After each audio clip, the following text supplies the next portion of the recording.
Hey everyone, welcome back. Caitlin here. I hope you're having a wonderful day. Today we are going to talk about the two trellises that I have in the backyard in the garden, and we're going to build one of them together today. So what I have first is this one. You can find these, they probably sell them at your nursery. I got mine from Amazon, and they are just these green poles attached here with a plastic piece, and so you build the poles and then you can attach them with these pieces to make a frame. These are good for lightweight things that don't need to withstand too much wind. I use this one for my peas in the garden. My sweet peas, they get about this tall. Well, sometimes they get a little taller, and then you put that much into the dirt, so you're actually only working with that much space.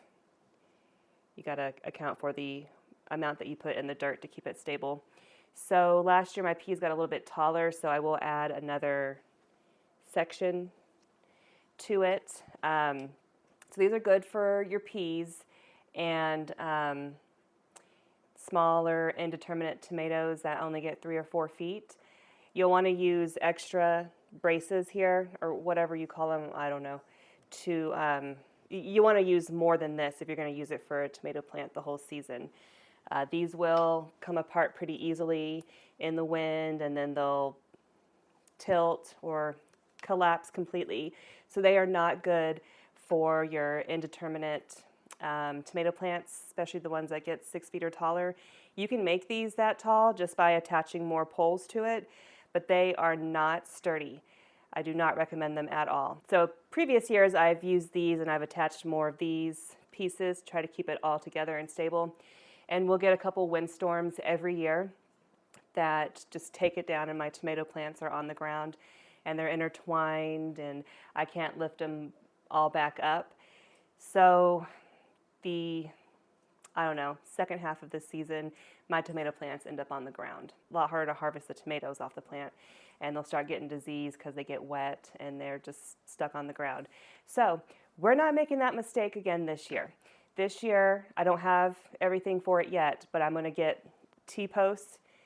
I don't know what size yet. If they come in 8 feet, that's probably what I'm going to get. And then cattle panel. I'm going to attach the cattle panel to the T-posts, and we're going to use that to trellis the tomatoes. This year, I want my tomatoes to be supported and sturdy and not on the ground. So I'm going to spend the money on doing that and the effort in building that. So fine for smaller things like peas. You can try it with their determinate tomatoes, probably fine. If you grow Malabar spinach, these will be fine as well. The vining Malabar spinach, stuff like that vines and is really, really light will work for these. You just make sure you have it really secure in the ground and you have plenty of connector pieces to keep it all together. And then last year, I tried this. Turn it sideways so you can see it. They are 6 feet tall. I put mine in the ground all the way to this point here. So you lose however much that is, 7-8 inches or so, and you end up with 5.5 feet to work on. So these work okay as long as you don't get too windy. They work okay for your indeterminate tomato plants that cap out at 6 feet. Some of mine, like I think my beefsteak and my black crims, capped out at about 6 feet, which are your bigger slicer tomatoes. And they did okay. They held up okay in the wind. They tilted a little bit. So what I'm going to do with these this year is use them for the cucumber plants. So I love cucumbers, and I'm going to grow a ton of cucumber plants this year. And I think that's all I have plans for, actually, for these are cucumbers. I have 8 of them out there now, including this. I have 8 total, and the one we're making today makes 2 of these, so I have 10 for the cucumber plants. And later on in the season, you'll see how I use them. Just cucumbers is what comes to my head at the moment. Malabar spinach can get pretty tall, so I might use one for Malabar spinach as well. Okay, when I bought them, The box came with 2 that you build, and they're easy to build. I'll show you. 2 for $20. So that's a really, really good price for something that is this sturdy. I mean, it's plastic, but it doesn't rust. And the way you secure them, they stay together. The part that came apart in one of the windstorms was up here, but that was probably my fault. I probably didn't put it in good enough. And then there's a lot of pressure if there is a windstorm and you put something heavy on it, like a tomato plant. A lot of pressure happens here, and some of them did bend a little bit out there. I think one of them cracked a little. So just be careful with what you use. I am going to assume that cattle panel and T-post is the best way to go, and that's what we're doing this year. So I'll be sure to show you whenever we build that. Let's get to building. Okay, so in the box comes instructions. Yes, I read them. I'm surprised as you are. So it'll come with some of that green wire string kind of stuff, so I have a bunch of those. It also comes with the little clips, which come in handy if you want to secure netting or secure vines to the poles and stuff like that. And the instructions: you build the circles, and then you attach the posts, and then you attach them upward in a tier. And at the very top, you get a little closer. And then at the very top, you put that little pretty piece that holds it all together right there at the very top. I can't remember the name, the brand name for this, but I'll be sure to put that in the description, so look for that. I also don't know what the price is right now for it. I don't know if it's still 2 for $20, but even if it's like 2 for $30 or something like that, that's $15 each. That's, I mean, compared to the other things I've seen, that's actually like an amazing price. So, 4 poles. These ones are the ones that'll go in the ground because they have the pokey part there. They're wrapped in plastic. Just do that.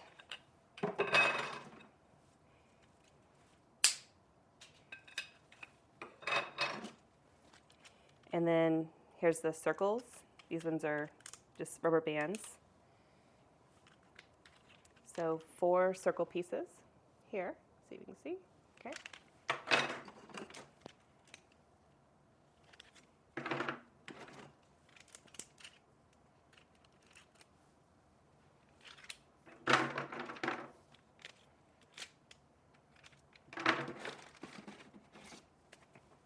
There's that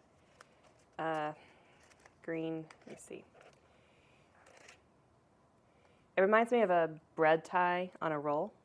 It probably is the same thing. So there's probably wire wrapped in plastic, and you can use it however you want. You can secure things to a pole by wrapping it around. I think that's its main use. And then I have a ton of these because I've gotten 6 boxes of trellises, so I have 6 bags of these. I use them to hold netting. So we get squash bugs really, really, really bad here, and then the birds like to eat the strawberry plants.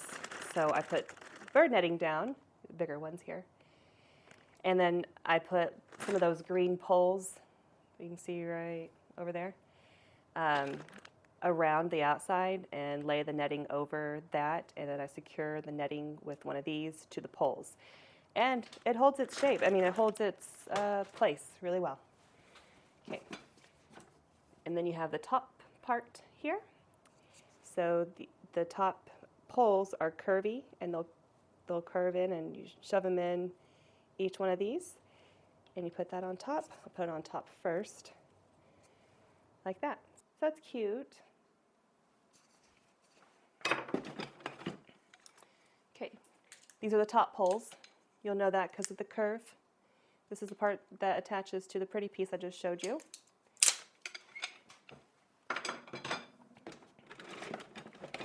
And then we have the in-between poles here. Oh, this one's a little harder to get apart. Okay, so these will attach like that. You push it down. The ring will be in between the two poles, and that's how it stays so secured and together. These really do a good job. The only problem is you have to make sure they're deep enough in the ground so the whole thing doesn't tilt. And that's one of the problems I had last year, was they started leaning a little bit with the tomato plants because of the wind. But they held up a million times better than that green trellis. All right, so let's get to building. So we'll grab 4 circle pieces here. These pokey pieces will go into here.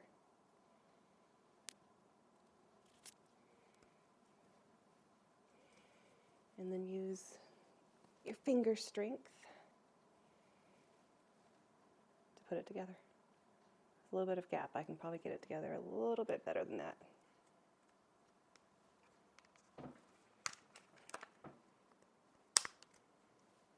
Okay, so we need to build, if you look at this over here, we have 1, 2, 3, 4. 4 of these can go on one. You could make it taller if you wanted to, which I considered taking one of these apart and doing that, adding another set of poles and another ring to make it, instead of 5.5 feet, once you stick it in the ground, it's more like 5.5 feet. You could make it another foot longer or so, if you need or if you want. Since I'm using them for cucumbers, I don't feel the need to do that. The cucumbers can just grow up to the top and then spread out and hang over and crawl back down, whatever they want to do. I'm going to leave them all the same, that way I have more, because if I take pieces from one, then I'll have one less. Something I might consider in the future, but for this season, we are going to build them as they are supposed to be. Okay, so let's build the rest of the rings.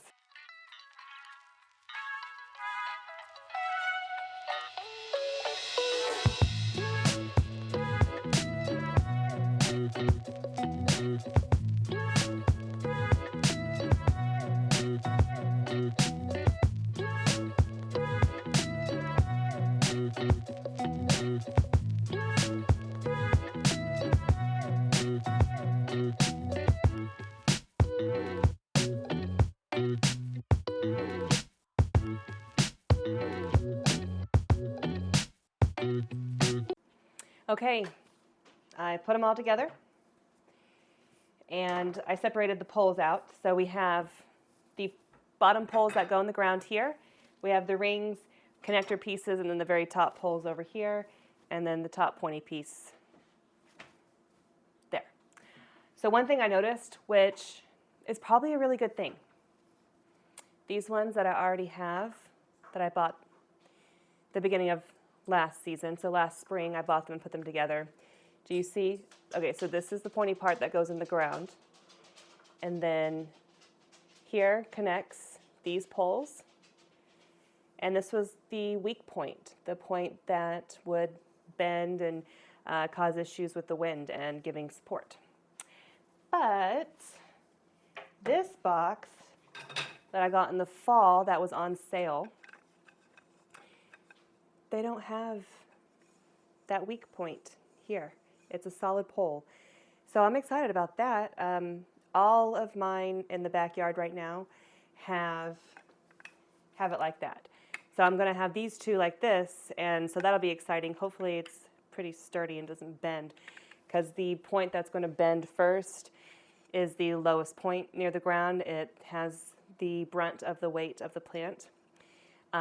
So we'll find out. So basically, you start from the bottom up when you're building it, and you stick it in one of the holes here, and then you get one of your straight poles, and you put the metal part in, because it needs to connect and secure to the inside of this pole, and just use your strength to push it together as tight as you can, because the harder you can push in, the more secure it's going to be for the entire season.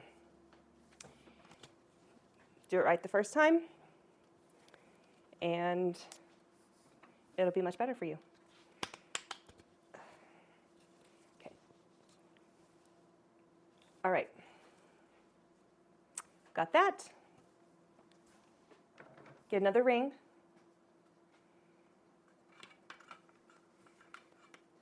You stick it in. Each pole goes into the opening in the ring, like that. Same thing. The metal piece goes in there. And then use your strength to push them in. I'm going to do the same thing with the ones I already have out there just to make sure they're still strong and secure. So this will have 4, and we have 4 more for the other one. So we just do it again. Can you see? Yeah.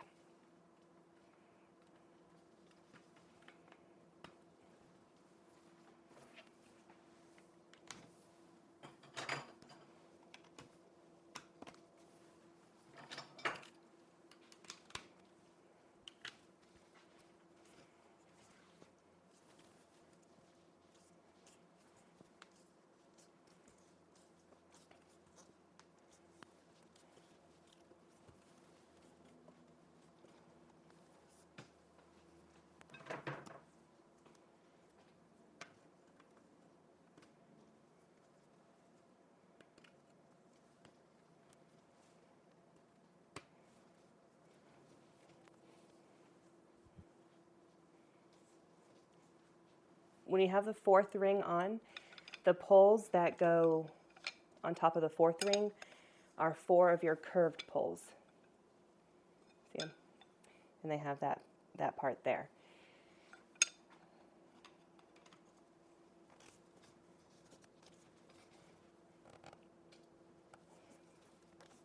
Okay. Tilt your poles inward.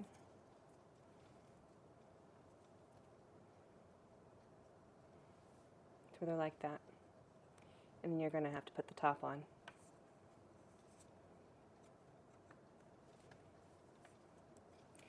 Don't push in all the way on these until you have them all in. Because if you push too hard on one, then the other side won't go in. Okay.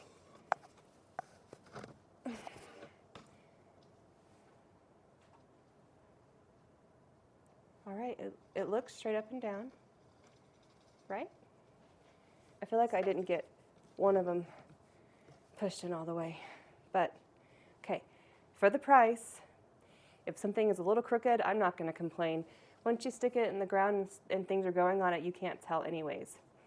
These are very good quality for the price, and they're good quality, they're decent quality in general.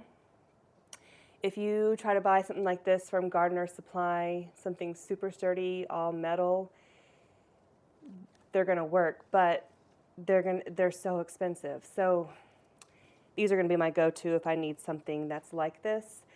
I will buy more. I have 10, so probably won't need to buy more, but you never know. I can get pretty creative out there, and we'll see. Let me show you about the diameter of one of these. So they are also the perfect size to fit in a grow bag. So if you have a bunch of grow bags or raised beds or in-ground gardening, it doesn't matter what, these will work. They're a little skinny for your big indeterminate tomato plants. So, I mean, they worked, just they're a little skinny for it. But, oh, and the other thing is,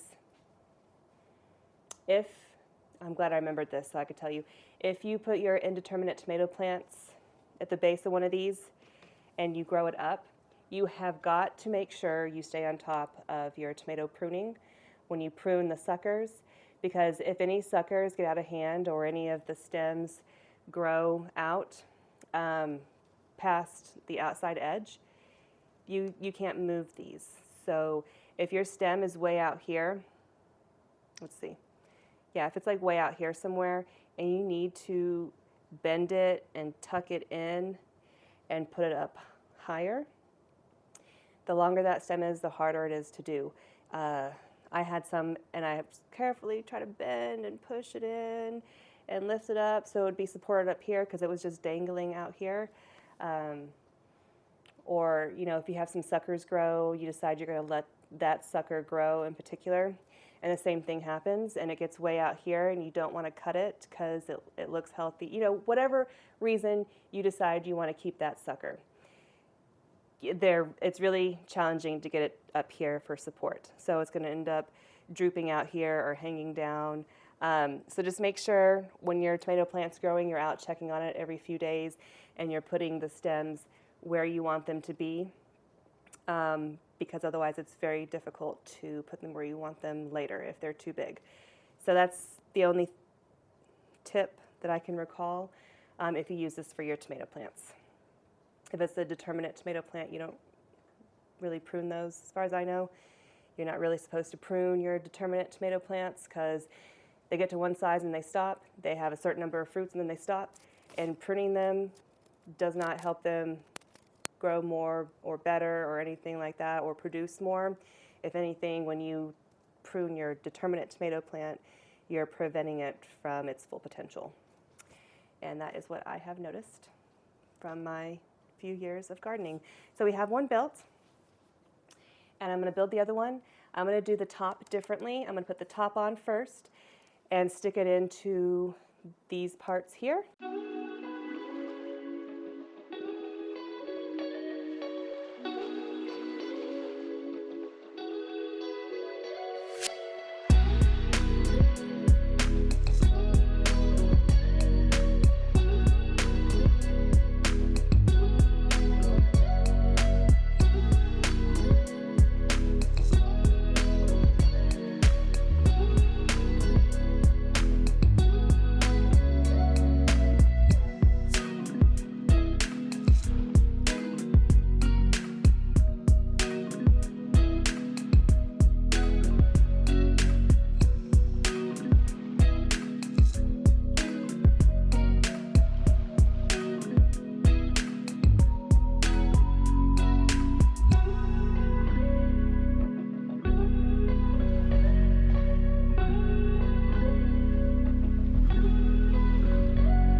right, that was a lot easier. That took me 3 minutes to build one of these.